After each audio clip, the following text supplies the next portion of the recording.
কত বড় নির্লজ্জ আমরা জানেন, শুধু তাকিয়ে থাকি কখন রমজান আসবে আর ক্ষীরা লেবুর দাম বাড়িয়ে দেব। আমরা কোন লেভেলের বেহায়া হলে আমরা তাকিয়ে থাকি রমজান আসবে গাড়ির টিকিটের দাম বাড়িয়ে দেব, রমাদান আসবে কাপড়ের দাম ডবল করে দেব। অথচ সত্যিকারের ইসলাম যেসব দেশে আছে, ফিলিস্তিন, Afghanistan, Iraq, Saudi, Dubai, Oman, Qatar, এগুলো তো অনেক সমস্যা আছে, কিন্তু রমজানের ক্ষেত্রে এখানে কি হয় জানেন? কম্পিটিশন চলে কোন দোকানদার কতটুকু লেস করতে পারে। ওরা 11 মাস অপেক্ষায় করে যে ডিসকাউন্ট দেওয়ার জন্য, সুপার ডুপার ডিসকাউন্ট।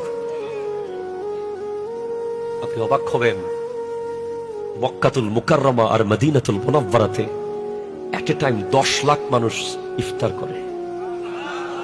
10 মিনিটের ভিতর ইফতার শেষ হয়ে যায়। ইফতার দিতে লাগে 7 মিনিট, খেতে লাগে 3 মিনিট,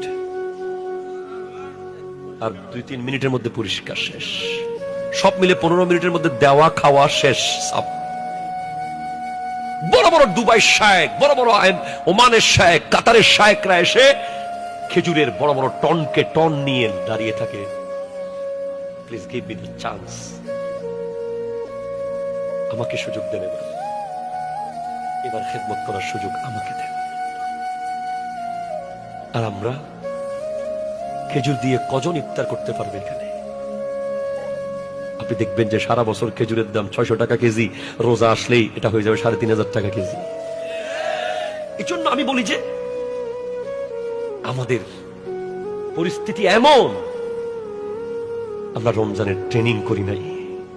আপনি রাস্তায় এক মিসকিনকে তার ঘরের জন্য এক বেলা খাবার কিনে দিয়েছেন,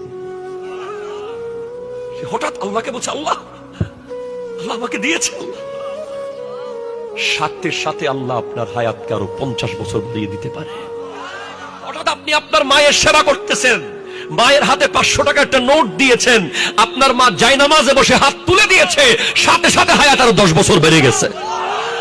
অনেক বড় হয়ে গেছেন আপনি, কিন্তু হঠাৎ আপনার প্রাইমারি স্কুলের শিক্ষক যে আপনাকে আলিফ বা শিখিয়েছে, মক্তবের হুজুরকে দেখেছেন, হুট করে ওনাকে সালাম করে ফেলেছেন, একটু খেদমত করেছেন, ওস্তাদ এমন দোয়া করেছে, আপনার খাতার লিস্ট সাথে সাথে এডিট। এমন কিছু করার চেষ্টা করেন যেন না থাকলেও বাজেট যেন চলে আসে, আবার যেন আরো কয়েকটা শবে বরাত আমরা যেন পাই, আরো কয়েকটা রমাদান যেন আমরা পাই।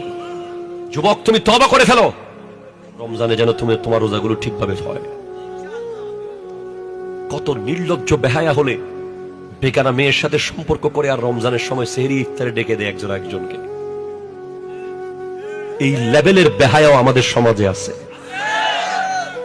কূপের ভিতরে মরা কুকুর রেখে আপনি সারাদিন কূপের পানি ফেললে কূপটি পরিষ্কার হবে?